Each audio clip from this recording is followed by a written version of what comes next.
The implementing agency. The SLRA Kailahun authority is the beneficiary or so of the fund that is provided, and also because of the regional dimension of the program, the Mano Liberia Secretariat will also be a part of the implementing agency for the regional aspects. The project implementation units will be housed at the SLRA Kailahun Project Authority, and they will be responsible for the day-to-day implementation of activities under the program. It is headed by the project manager, who happens to be myself. We have dedicated staff that will be supporting the project manager in the day-to-day implementation. So far, the staff that are separated by the program under the phase 3 will continue under the phase 4 itself, and then we'll have the financial management and the social safeguards will be added to the staff. So we have the procurement officer, we have the monitoring and evaluation officer, we also have the environmental safeguards officer, the social safeguards officer, the project engineer who happens to be the district engineer in Kailahun. So this is the implementation arrangements for the program. So let's look at the scope and characteristics. I think I mentioned this earlier, but then for the 39 kilometer, of course, we're dealing with the payments of the entire carriageway and the shoulder itself. We're dealing with the survey space and the wearing course. We have about 6 number of bridges along the road, but varying spans from 10 to 25 meters. But then, with our experience in dealing with some of the bridges, the time of construction and the methodology is too technical. Therefore, over the years, we have been trying as hard as possible to replace some of these bridges with box culverts as and when necessary. So it can be possible that spans between 13 meters or less can be converted to multi-cell culverts. We'll look at the possibilities of, we'll explore the possibilities and see what are the cost savings we'll have in this particular aspect. Of course, we have the various types of reinforced concrete pipes, 9 millimeters, 900 meters, 1 to 1 meter. So we'll also look at road safety measures, the provision of adequate signs, geometric design, whereby we look at improving costs to ensure that they fall within the design standard, pavement design, and of course, the awareness education. The rehabilitation of the border posts, we look at structural improvements of the entire facility. Like I said, we are going to give the facility facelift. So we'll look at this, we'll assess the structural improvements, the structural condition of the facility, and see how we can improve that and then provide the necessary support to the border posts. Which procurement plan? This has not been finalized. This is something that we're just looking at. Of course, whatever we propose, there are things, for instance, the method and the category that are fixed, or however, the start at the end, these are temporary. We have to get the seek clearance from the bank course, develop a procurement plan, and the work program and submit to the bank for approval. But nonetheless, this is tentative for the purpose of presenting. We have about 18 procurement activities going on. And they are categorized under box, services, and goods. And the various methods that will be used in the procurement include the open competitive bidding for international, quality and cost selection, list cost selection, and individual consulting. For the good works, of course, we'll be looking at international competitive bidding and open competitive bidding for international. And by my calculation, we submit all the documentation in place by December. We'll be in a position to have a contract.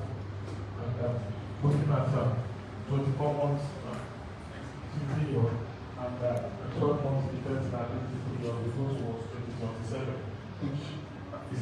31st is the closing date for the program. So also we're looking at procurement for the services. The service is supposed to commence in line with the civil works itself. So we intend to start the physical implementation by December 2024. In line with the cost of water post control and workstations, we're looking at triggering that activity probably next year, because we intend to have at least significant movement of progress in terms of the works going towards that particular area before we start the physical implementation or the structural facilities to the facility, so that it will not be completed and then you have the roadworks bringing in dust and whatsoever vibration, and then thereby reducing the aesthetics or whatsoever has been done to the facility. So we intend to have it towards the end of next year. So by the time the implementation is carried out, you will have at least a very good structure in place that is not littered with dust and whatsoever. The monitoring and evaluation this time around, we intend to commence that activity as soon as possible. We want to have the M&E consultants in time so that we will have the baseline information ready before the commencement of the works. The technical and road safety audits, this will come after the works has commenced, to see that procedures and processes are being in place during the implementation. So that will start a little bit after the physical works has commenced. Also, the HIV and AIDS malaria sensitization, this cross-selection process, that also we intend to start that by November this year.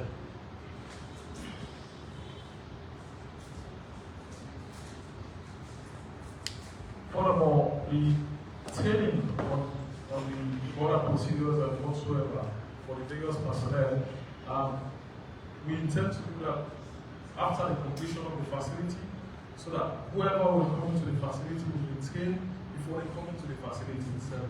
Therefore, we're looking at December 2026, whereby it's a 6-month period that training will go down in and out by the consultants to see that whatever changes in terms of personnel or whatsoever, or the procedures that has been trained, they are actually implemented in accordance to whatever guidelines will be recommended. So we're looking at December 2026 to June 2027. The environmental and social management plan performance and compliance audit, of course, we intend to pay various PAPs and then start the implementation of the RAP. And then when the works commence in December 2024, we'll have an auditor in place to see whatever recommendations that is in the ESFP, to see if they are being implemented accordingly. The regulation on tap, as you know, it's a technical assistance that will be provided by the usual consultants. This we intend to start also by 2025 November. The tea on social safeguards agenda, that is needed as soon as possible. So we intend to have someone by June 2024.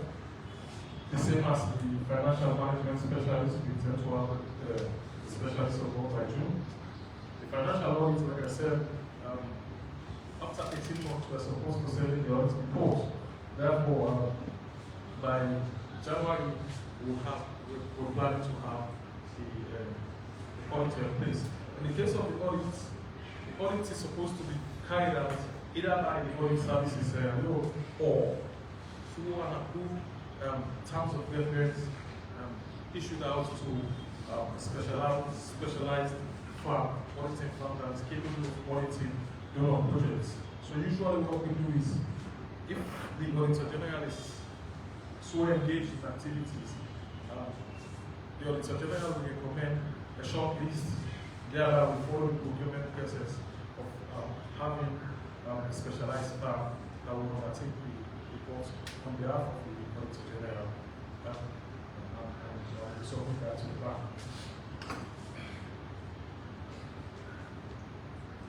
Of course, we're providing communication tools, development, the IT connectivity system at the border, and then I mentioned support to the Mano and Guinea, the procurement of vehicles for everyone's secretariat.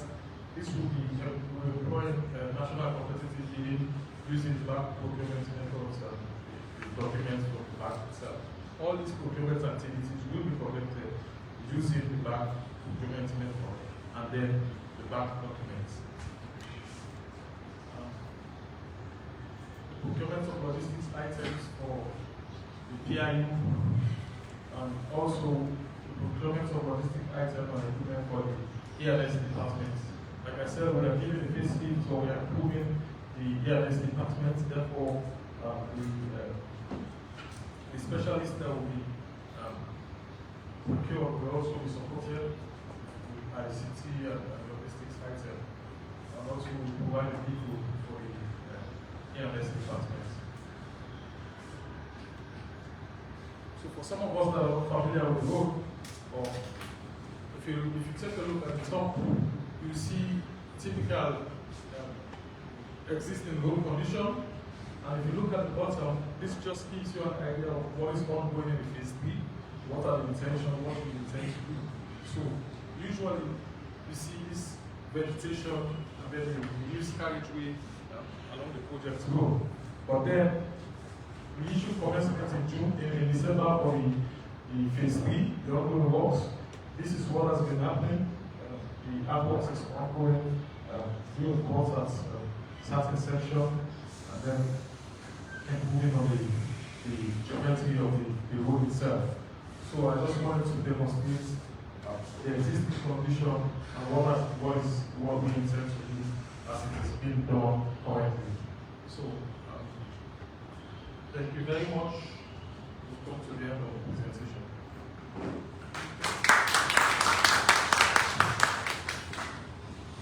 Thank you very much, Engineer. We have had the overview of the project. We will now go to questions and answers.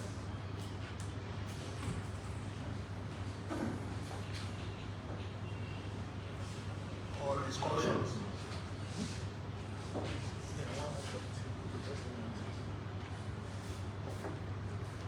Any speaker? Any speaker? Yeah. Wishing to participate, yes. Yeah.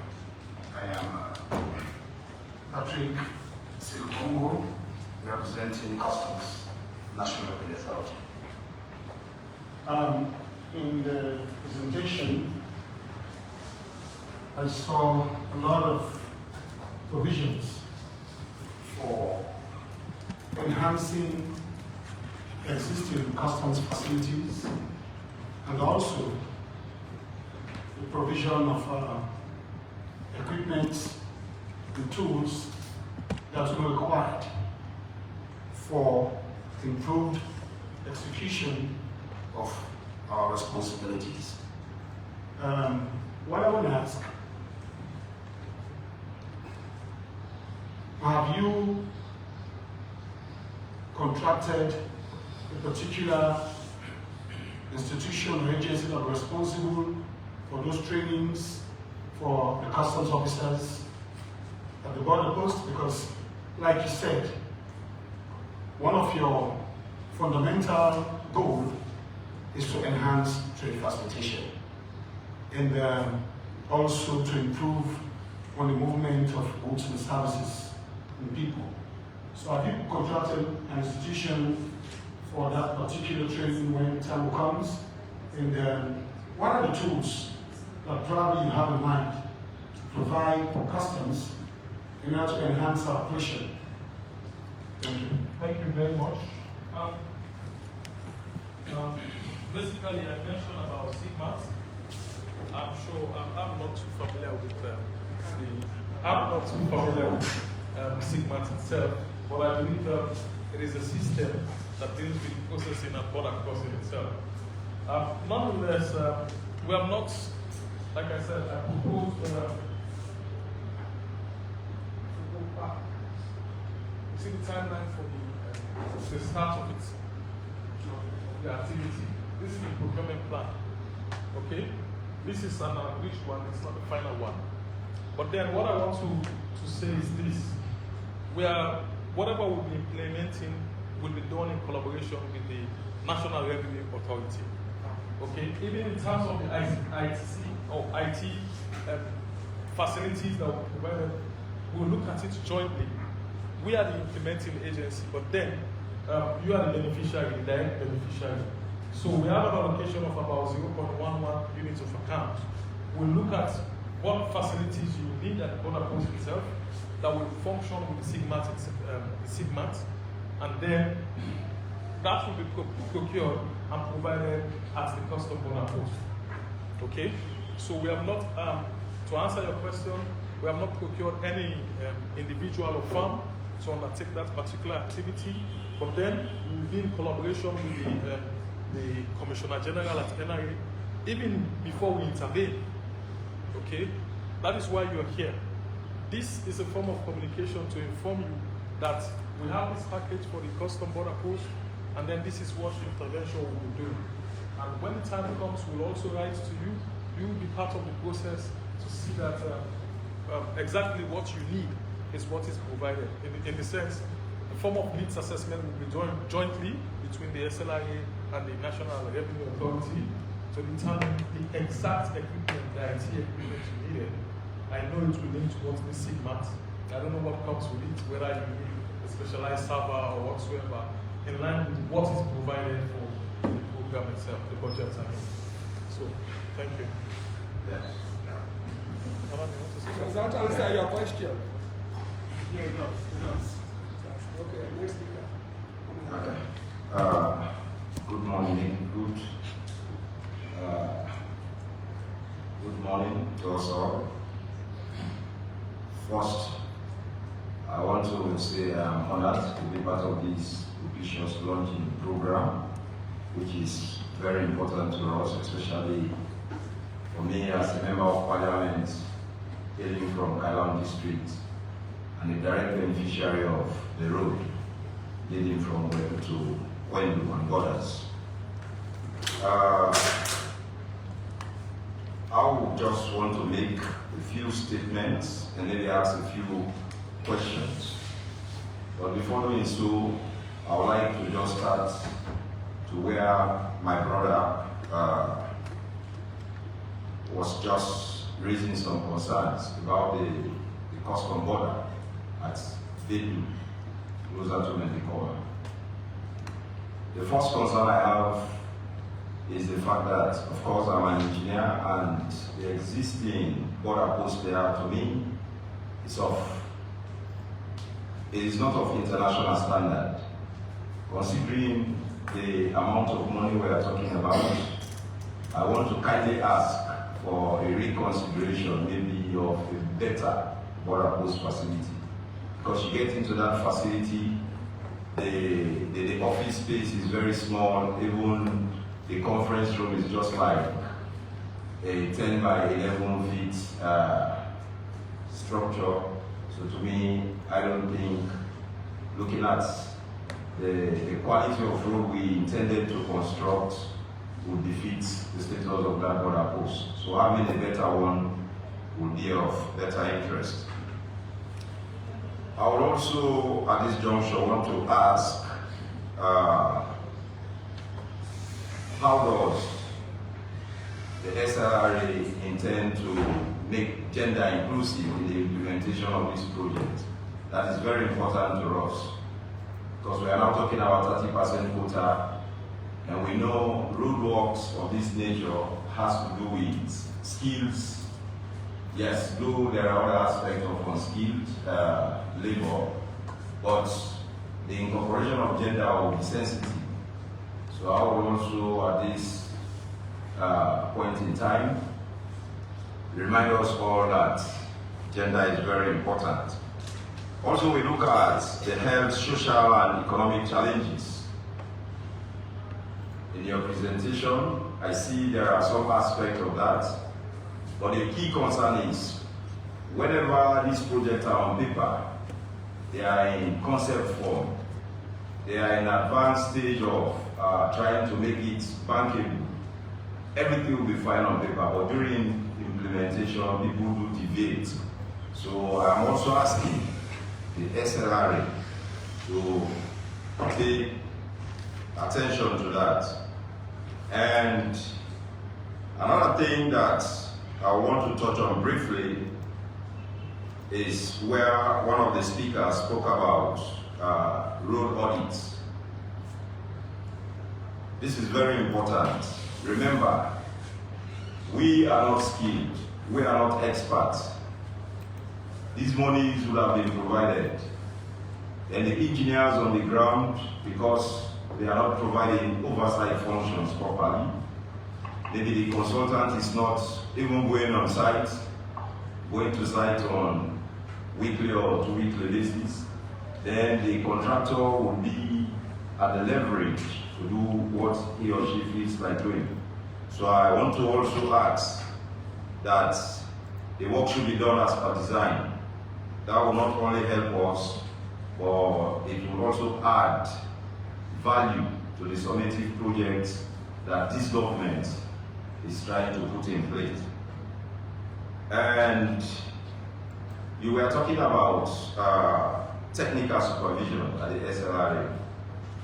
That is very important. I was so happy upon hearing that, because you see, at times when you are grounded, you are technically grounded, then you are able to provide oversight functions. In your presentation, you were talking about surveys, etc., etc. If the engineer doesn't know what he or she is going to look out for, it becomes a white elephant project. So please take that aspect very serious, very, very serious. And lastly, without me saying much, lastly, I want to conclude by saying the design specifications are very important. We will be monitoring. The design specifications must be translated into action.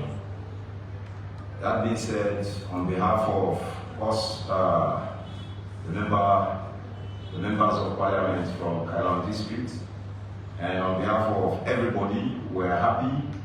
And 2 days ago, we had a program in Koindu. Upon receiving this call, I told them, wow, our road is going to be launched. So we have to be thankful to this president, we have to be thankful to the bank for providing us with this laudable and very important opportunity.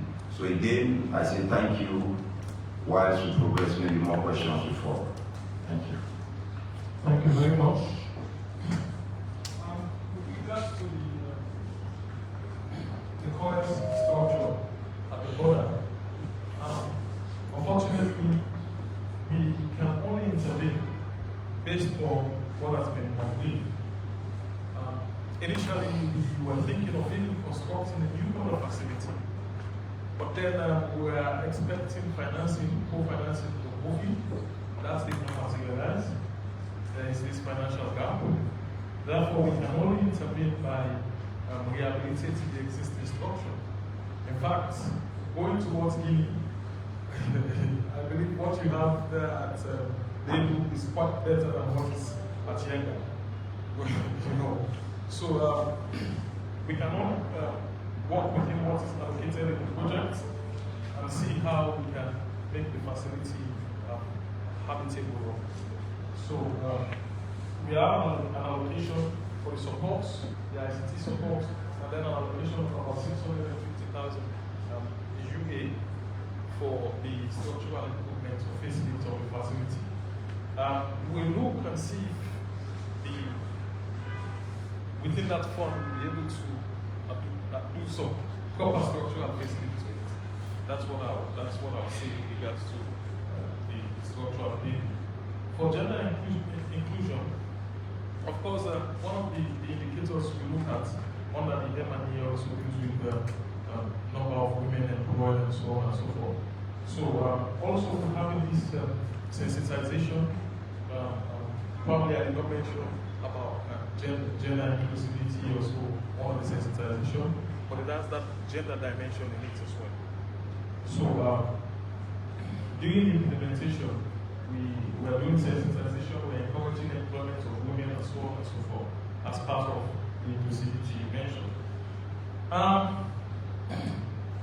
We talk about implementing as part the agreement. What I want to tell you is, Madam Felicitas here, she's very, very, very thorough in terms of implementing as part the agreement itself. She wants to see what we are doing, what is being written in this particular agreement is translated on site or in whatever we are doing. A case scenario is the audits. I did mention specifically that audit is to be carried out by the audit services area or goes by a service provider that is recommended. You have to, first of all, have that approval or commitment from the audit services before you get a service provider. If you do not have that one, Felicitas will not help you. Last, in the phase 3, we spent almost a year on that, you know. We were of the opinion that we can just go ahead and procure a farm. She said, no, we need to get this confirmation first before you get a farm. If the auditor general is quite busy, then she will send you a short list. Okay? So what I'll tell you is, we are also committed to the agreement. Everything that is being implemented or is being done in accordance with the agreement. There will be no deviation. And for the audits, of course, as part of the bank's method of ensuring that whatever we're implementing is in accordance with the agreement, that is why we are having audits. The financial auditor looks at the financial details, the technical auditor looks at the technical details of the work to ensure that it is being done in accordance with the specification. Over the years, there have been 1 or 2 projects that unfortunately we were not able to get a technical auditor in place, but then a consultant came in from the bank and went through some of the documentation and so on and so forth with the exit report. But nonetheless, in the implementation of this MRE phase 3 and phase 4, we are committed to having a technical auditor on board. The rest assured, we are not just the only NDG from Kailahun, I'm also partly Kailahun. So we make sure that we implement this project in line with the specification. That's the assurance I'll give you. Thank you. Thank you very much. Let me just... Mr. Chairman, in addition to what the project manager has just said, I want to allay the fears of the honorable here that apart from the PIO, we have a supervising consultant that went through actually rigid competitive bidding before the consultant was recruited. But one thing I want to raise here is that you see such a nice presentation there done by the project manager. But I'm sorry to say it doesn't include any provision for maintenance. You are an engineer, you know the relevance of maintenance when such projects are completed. But I'm sorry to say our government doesn't take sustainability very seriously. And I always make an analogy that a traditional home where you have a father, the mother, and maybe 1, 2, 3 children. If the father and the mother cannot take very good care of 3 children, there is no need for them to raise other children. It's the same thing like this now. Donors are helping us to upgrade our roads, especially the trunk roads. But when these roads are upgraded, it doesn't take even 10, 15 years, then they start deteriorating. And this is not only because of either poor supervision or the use of substandard materials or bad workmanship. It's also because of lack of maintenance. And you know that we have maybe 3 forms of maintenance I can say. We have the routine, recurrent, and periodic. And government concentrates only on routine maintenance, not on recurrent and periodic maintenance. For now, most advanced countries are not thinking about 15-year, 20-year, 25-year design period. They are thinking about 45 years of design period. Why? Because they take their maintenance very, very serious. At the end of every project, they have a well-planned, maintenance program, which they strictly abide by. But that's not the case in the case of our country here.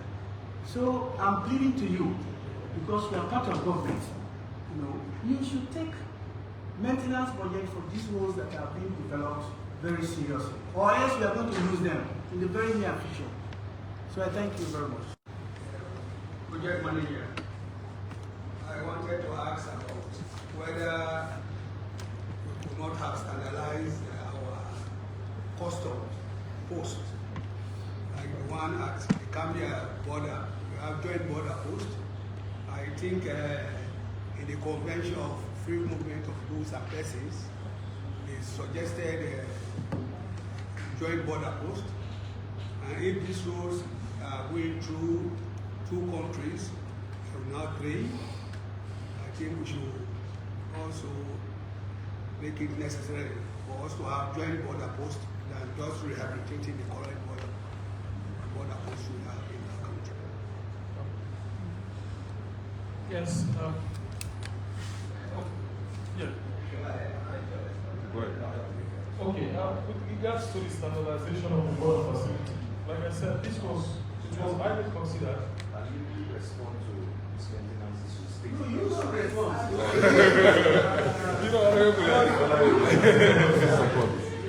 Okay. Okay. So let me answer this one. Okay. On the maintenance side, I think there is special provision for maintenance of roads in this country.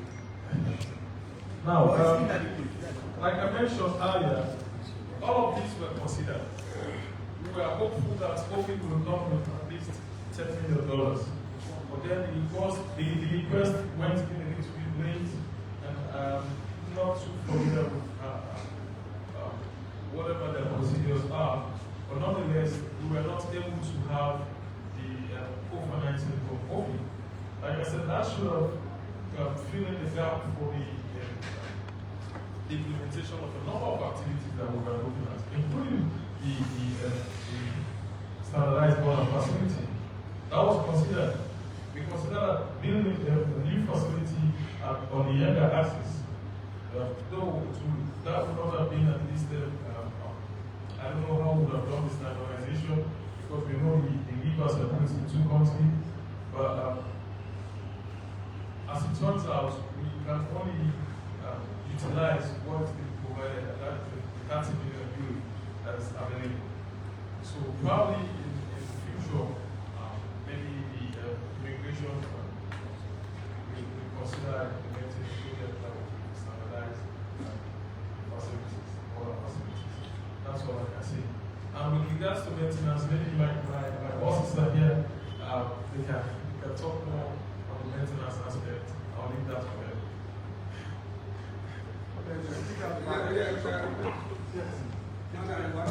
Yes.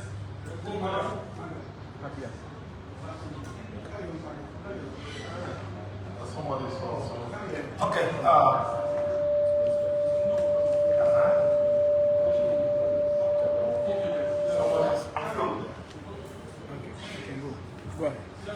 Okay. Thank you very much. At last. Thank you very much for the presentation. And then for some of us who have been part of this whole project at the inception time, I mean, we're happy that at last something is happening now. I mean, particularly at the other end out there. President, pardon me, announce my name. I'm Panayam Conte. I am the Assistant Director, Modernization, NRA. Before them, I was with Customs, and most of this arrangement have been opportune to represent my organization, even at the regional level, the SIGMAT. By the way, SIGMAT is a French acronym, which means Regional Customs Network for, transit trade. Okay, and one of the reasons why these border posts were included, we made a case at the the regional level that there's no way we can have our ICT equipment out there. First of all, if the road network is not good, and that the facilities at this border are really not good. We have 4 border points of entry out there. We have Bedu at the medical end, and we have Beru at the other Guinea point on the river, and we have Yenga, and then we have Buyedu. There's another one there. So under the DFID project, they help us to put together the Bedu, which is on the medical end, and then Buyedu.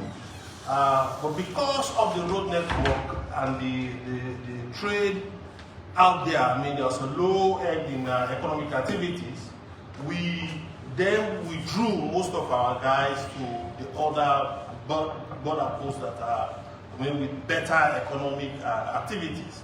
So what happened is that the security, later in another meeting, they asked that they make use of the Buyedu axis. So the facilities there is being used by the security forces. And then the Bedu end, the custom setup out there, I mean, some of the facilities being used by the military, while you have some being used by the customs itself, NRA. The arrangement was that we are going to have a new, particular post at Yenga, because if you go to Yenga, there's something what this buffer. And then if you go to Beru, that's the same thing. So the arrangement within the whole, in the project inception at that time was that we have these facilities being done again. But I think I have got your explanation that you could not get finance for that one. I mean, we actually would have loved a joint border post, particularly at the medical end, because the others are being challenged because of the river, the Yenga end and the other, the Beru end. So I was actually going to ask, but I think you've done justice to that. You tried to provide some answers. Because when you just said rehabilitation, so I was thinking, look, initially it was reconstruction, construction of certain custom posts. So why rehabilitation now? But that one you tried to explain, and that's understandable. But just explaining so that people actually know the background, why we opted for new structures, and then why we thought, I mean, there was a need for us to have a joint border post across out there. And then why we thought, again, that making them standardized, that would be better for us, because customs is now using an Asikuda system, and this is an ICT system. And with the Sigma program, there's no way you can really enforce or implement the Sigma program out there at this border if the ICT structure is not in place. So that was what actually the background wanted to give, and so that people actually understand. But in any case, thank you, and I thank you that it is now being implemented, or it is now in the phase of taking off. Our only appeal is that please get us involved, so that, I mean, we know exactly how we can come in and make it better. Because if you look at the Bedu, I mean, I had my honorable saying it's not to standard. The problem with the Bedu was the modern examination facilities. And we have problem with connectivity. So we cannot put our ICT equipment in there and connect to FreeTab, or have an open place for joint examination with other, if not with the external party, but with internal party, to do proper examination and so on. So that's why we requested that we have a bigger examination facility, a modernized one that will actually address the Sigma concern. So thank you very much. Thank you very much. Thank you, Mr. Conte. Yes, please. I believe you'll be very, very much assisting us with the biggest thank you very much. Yes. Let me just make a small response. Good morning again. I'm SLRA Kailahun koindu, Director of Monitoring and Evaluation at the Leone Authority. Mr. Lavali, I think already the AFDB has mentioned or illustrated that we are behind schedule by a whooping timeline, 2 years. So that's kind of worrisome. So in terms of project management, I think this calls for a comprehensive review of schedules from the contractors' viewpoint, onto the consultants in order to match existing work. So basically what I'm saying that we need to basically comprehensively review the schedule of the contractor and also the consultants. Again, budget adherence in terms of monitoring and evaluation. These also need to be kind of reviewed, because according to you or what has been prescribed, it's like 30 million units of account, and then that is equivalent to $39.9 million. I can tell you, basically this is like 2 years back, and these are exchange rates that fluctuate over a period. So if you check, well, maybe the AFDB can verify that and confirm it. If you check the existing rates, trust me, I believe it has changed. So it cannot be 30 million again units of account to 39.9 million. That needs to be verified. Because most of the projects, because I've been a project manager before for the Koindu Road and then also the second section of Kailahun Road, Kailahun. We have a lot of invoices at Ministry of Finance here. It's not like we are not meeting budgets, but basically the exchange rates varied during the project implementation. And so by the time you come to ask for contractors' payment, they will tell you, or maybe when you requested for payment from the donors, they will tell you that the funding is kind of exhausted. Because according to your own documents, the funding is in place. Possibly you have like $10 million remaining, but they will tell you no. I mean, we are always calculating according to this unit of accounts.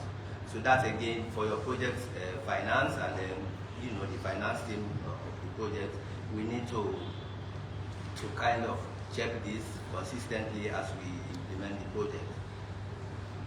This road that we are doing now, it's like an international route. And most of the traffic that will be plying that particular road is heavy vehicle trucks, because there is a market center at the terminal point, wherein we have the markets, possibly and again we talked about agriculture, wherein most of the food produced at that particular point will be transported to central markets within the urban sections like Kenemabo and then Freetown especially. So the traffic growth along that particular route is going to be centered around, or largely centered around the heavy vehicle trucks. So again, that is where I would want to toe the line with the Honorable and then again the project coordinator in terms of maintenance. Because you mentioned about climate resilient designs. This means that it's an improved technology apart from the orthodox technology that we are using, and then also improved materials that we'll be using along the road.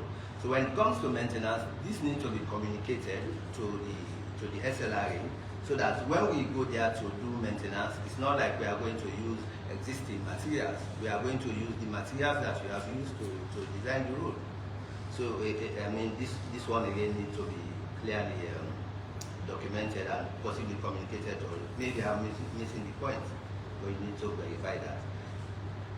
Again, the Honorable mentioned about border posts and gender inclusivity. You know, my point is, or my question will be along that line, was there any stakeholder engagement? Because they would have been, kind of, okay, I mean, again, my question will be, was there any stakeholder engagement so that you inform them about all of these things, border posts, the one that we are doing right now. I mean, he doesn't like it, and he's the one representing his electorate. And then also he's worried about gender inclusivity, whether how many female we are going to employ during the project implementation. So without much ado, which I would like. Yes. So thank you very much.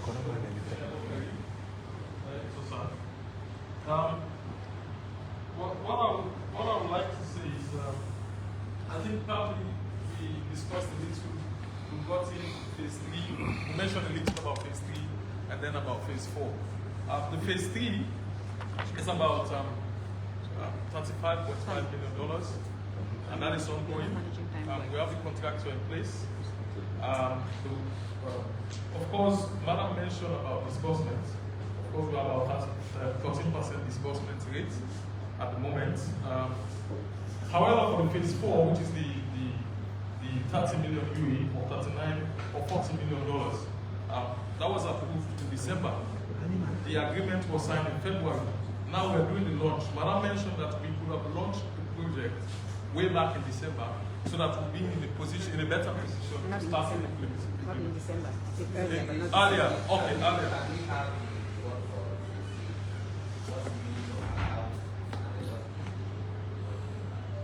Okay.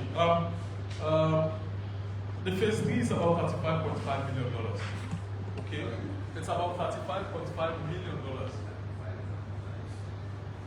Yes, at that rate, the exchange rate at that time for you, conversion unit of account, it's about 1.14173. What do you mean? That's what I'm saying. So for $1 is 1 unit of account, it's about 1.1417 or so.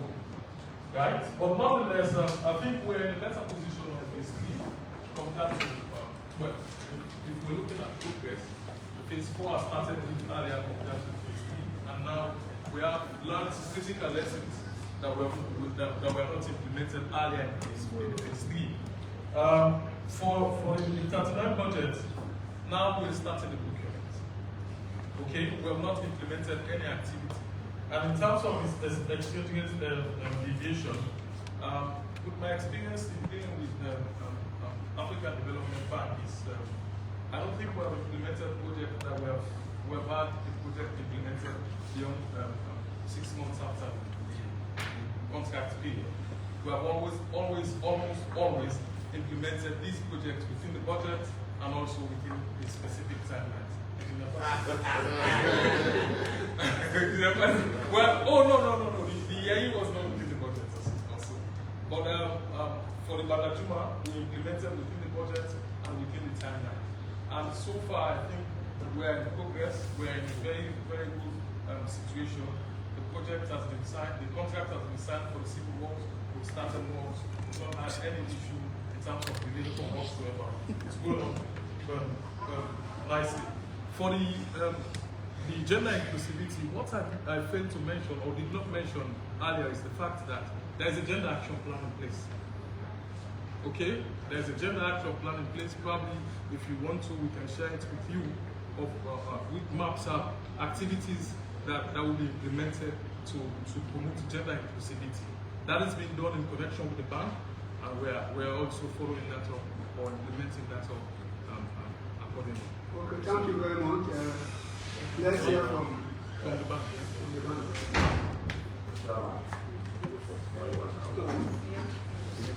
From the bank. Yeah, thank you. Before I go to what I want to say, I want to go back to the comment that the member of parliament from Kailahun mentioned about the gender concerns in the project. I want to reassure a member of parliament from Kailahun that the bank is very keen on gender concerns as well as environmental and social safeguards issues in the project. So in this project, there's provision to recruit a consultant who will be in charge of social safeguards and gender. I want to go to program manager because here, Patrick, you remember there's provision to recruit a consultant in this project who will be in charge of social safeguards and gender. And that leads me to my next question. When I go through, you presented what you call an procurement plan, I think a work plan. But at the level of the bank, we're waiting to receive these documents, the annual work plan, procurement plan, to plan objections. So my question now is, you presented these documents, I don't know whether they are clear. when do we expect, because it needs bank no objection, not to move to implementation of these two documents, that's the procurement plan and the annual work plan. When do we expect to receive these two documents and amount to granting no objection? And secondly, to me, I'm very, very concerned about disbursement because bank resources are very limited. And I feel very uncomfortable when the bank disburses, when the bank approves financing and the government is not disbursing. I'm tempted to believe that maybe the government lacks the capacity or they don't need this finance. So there are either two things: either the government doesn't have the capacity to disperse the resources, or because if I go back to the phase 3, as I said, 2 years down the line we disperse just 13.9% of the resources. And when you say you don't think they will go beyond the timeline, that's the project closing date. I wonder whether in this project, the phase 3 is supposed to close in December 2025, so we have less than 2 years to go. I'm just wondering whether we'll be able to complete the activities of the phase 2, the phase 3, by December 2025, especially given that the regional component with the MRU, they are seeing the process of signing the MOU. Even though when the Deputy Secretary General of the MRU said they've made progress, I don't know if by now, 2 years down the line, it's not being signed. I'm really concerned whether I'll be able to implement the activities, complete all project activities by the closing date. Coming back to, so I would like to know, I would like to tell us when we expect first disbursement in this project, because I'm very concerned about the quality of my portfolio. Because if we don't disburse, the project is going to be flat. I don't want to have a flat project in my portfolio. So I want you to tell us from your procurement plan, when do you expect first disbursement? When do we expect you to submit the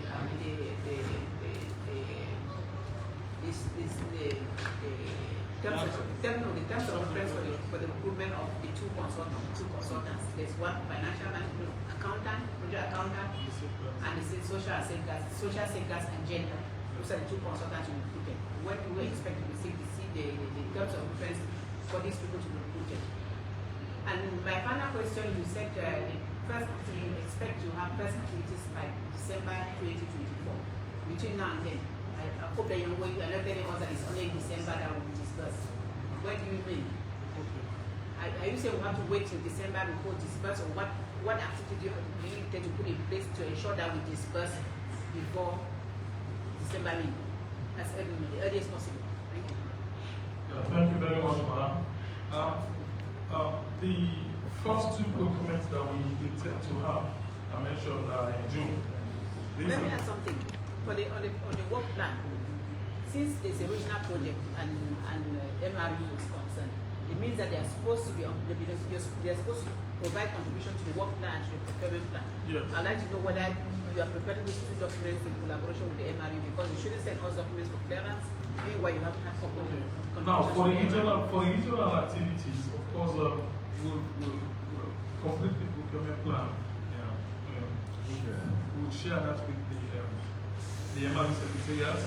But then, the first two activities we intend to undertake, which we believe we can start disbursement, is the recruitment of the various personnel, because they have to be paid from the salaries itself. Not the ALS and the audit, the ALS and the accountant. Yeah, so what do we see in terms of reference? So we are currently working on the terms of reference. For the ALS, the director of safeguards is working on the terms of reference that will be shared before the end of the mission. We'll have that. For the procurement plan, of course, I mentioned, I spoke with some more here, so that we'll look what I've developed, we'll choose together jointly after this session. Because the strategy is what we have. Instead of submitting it to the bank and then we have all this comment going back and forth, we can just engage in directly what we have, we look at it and then we finalize it before sending it to the bank. So that is my strategy. So I have a draft here. I have asked him if he's available after the mission, after this exercise. We can just quickly, and then after that, whatever comments or suggestions he makes, I'll just put the inputs and then by Friday, obviously you have your program. Yeah, thank you. Thank you very much. This will be brief because we will not be managing time here. So, just a few observations. My first observation has been raised, so I'll continue with the second, which has to do with the actual loan. This is critical and it's somehow connected to the road maintenance. If we are benefiting from such huge investments from the African Development Bank, I'm talking here as a Sierra Leonean, we need to put all measures in place to make sure we preserve the roads. I'm of a different opinion, partly that this tax has been ratified by Parliament in 2018. I keep reminding the PIU that we should follow up on it. A consultant was recruited by the European Union who made a brilliant presentation because we were approaching the elections. On the road? Yes, Mr. Chairman. His recommendation was that because his assignment was very close to the elections, we should wait, and when we have a new parliament sitting, he will also do a further presentation to get a political party. Because based on his experience in other countries, you can do everything but without the political backing, without presenting to the members of parliament about the benefits of controlling overloaded vehicles on the pavement. All these investments will run in vain. The European Union normally, I don't know whether they still do it, as part of their funding. If you don't get an approved maintenance plan, 10-year maintenance plan, they will not fund the project. I was part of the Freetown Conakry Highway, and the manager then was insisting that if SLRA does not commit towards a 10-year management plan, they will not commit resources. So we need to take this seriously and follow up on it. It has been ratified. It's just a matter of sensitizing people, and then we make sure we use the facilities that have been made available. Secondly, this is very important. It's technical. We'll be having further discussions of it with it. You are talking about converting concrete bridges to culverts. I'm sure they are designed. The SLRA had recruited a design consultant. So if you want to do this, just bear in mind that you have to come up with strong justifications, taking into consideration numerous factors for the bank to consider this. So to just present that bridges which span so and so will be converted to culverts, it will raise eyebrows, a lot of questions will come. So take that into consideration. The third point there is I see your supervision. With the procurement is not aligned with the works. I don't know how you intend to continue for 2 years with the civil works ongoing, and then you have no supervision consultant report. The supervision is between 2024 to 2025, and then the works runs from 2024 to 2027. Maybe that's anniversary. Yeah. So I also want to ask how you have captured the rapid implementation. We have been discussing this during the technical meetings for the phase 3 that you should also try to embark. Now that we have launched the project, I think that is also a key driver for disbursement. If we develop a plan, we get things rolling on down the pipe. I'm sure that is specifically for Mano. So we need to consider that as well. That engagement poverty affected persons is for and see how we can drive implementation. So far, that is all. I hope the minister was here on this actual load legislation, because I didn't know. I was part of those who had the ECOWAS actual legislation, and the convention was signed by Sierra Leone, but up to date, we were expecting that it should have passed through Parliament, but I was surprised that I think last year, I was still in the DDG now, was still fighting with the Axle Road policy. And you know, when the new minister came in, when we made representation to him as a board, the first issue was, you know, how to harmonize some of the legislations that are in place already. And he said that would be a fight between, you know, other ministries. So he was not going to vote. So I hope he was here for him to know that some of the legislation, particularly on housing laws, are very much important. He said, but now that manager you are bad, I think we should try again to look for the, you know, the housing law legislation that was passed in as a new parliament, so that, you know, we will now start working from there. Because even with the toll road, you know, they are talking about, they have provision for overloading. But you know, if the policies are not there, how do we do it? You see, so I think we have a lot of work done. We need to follow up. Thank you. I think I've not been following the issue of Axle Road for quite a long time now. But then this is an opportunity to pick up the right left. What I clearly remember is that during the project appraisal, I think there has been some kind of change also in the ECOWAS, at the ECOWAS level. Yes. And therefore, what Engineer mentioned at that time was that this needs to be incorporated into whatever has been done, and there needs to be this kind of consultation and dissemination of information. But nonetheless, this is an opportunity for whoever will come in to support the institution and support the ministry in terms of taking the issue of Axle Road to the next level. We're going to have an expert that will come. He will look at all the existing documents and look at how far we have gone and try to see how he will help us to harmonize this particular the various documents, and then what will be the next step. Engineer Facilitation has been privy to some of these developments, and it's good now he's the task manager for the project, so we'll see how we work hand in hand to ensure that we implement this particular kind of activity successfully. Yeah. Yeah. So what I'm saying is that, of course, you are a bit knowledgeable in what has been happening on this particular issue for quite some time now. So we'll work hand in hand with you being the tax manager now, and also try to get, probably we'll make it as one of our priorities as well on the disbursements, to ensure that we put as early as possible somebody who will come in, look at all these documents and see how we can harmonize them and what will be the next step forward.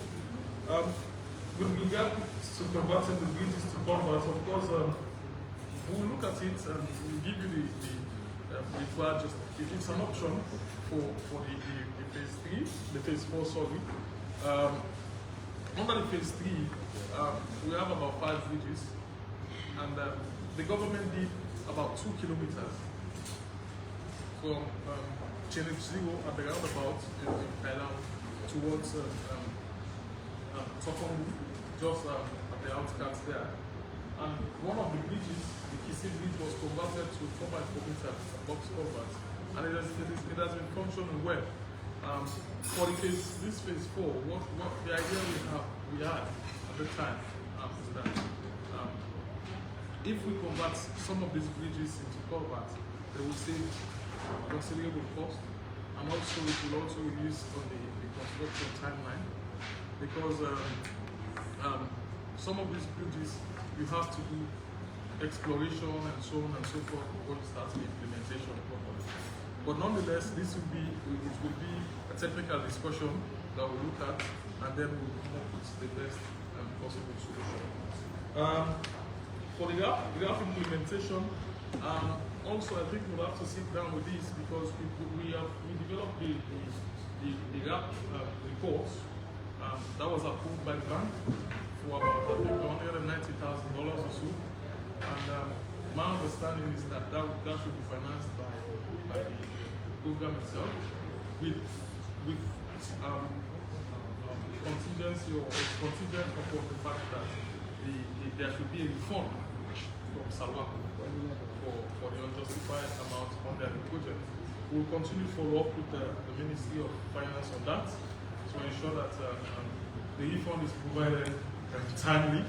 I believe there is a concurrence now at the ministry here that needs to be approved. When the concurrence is approved and sent back to the Ministry of Water Resources, then they will take the concurrence to cabinet, and then after cabinet approval, the Ministry of Finance is in position to pay back the non-justified account amounts under their wash project. What about the supervision consultant? Now, yes, that was another side, sorry, because the supervision is supposed to even go beyond the civil box, because it goes towards the defects liability period. So that was another side. Yeah, that's what I'm saying. Thank you, Honorable. Yeah, Chairman, Last speaker. Yes, so I just want to respond to my elder brother who was talking about maintenance. Of course, it was very deliberate on my side as an engineer not to ask about maintenance. I am of the stark belief that for any banking project, from inception to implementation, you must have planned for maintenance. Because without maintenance, definitely the roads will not be sustainable. Longevity of the roads will not be achieved. So, and there is road maintenance fund. Just after defect liability, it is their responsibility as per statutory standings to look after roads. So I think we should allay fears on that, and that's also the reason why I didn't touch around that aspect. But may it go on record that maintaining our roads is key. Thank you. Thank you very much. If we are behind time by more than 1 hour and we still have one presentation, we still have one presentation before lunch. So, introduction of project procurement.